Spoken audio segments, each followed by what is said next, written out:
Injection చేస్తారమ్మా. డాడీతో చెప్దాం వాళ్ళ పని.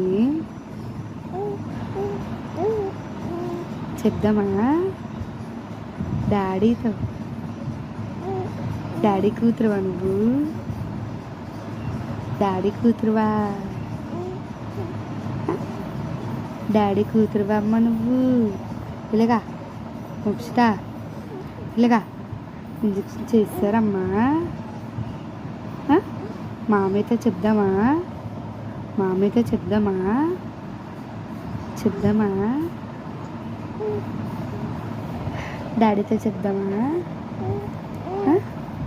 డాడీతో చెప్దామా? మోక్షిత, డాడీతో చెప్దామా? ఇంజక్షన్ పొడిచేశారు కదా, డాడీతో చెప్దామా?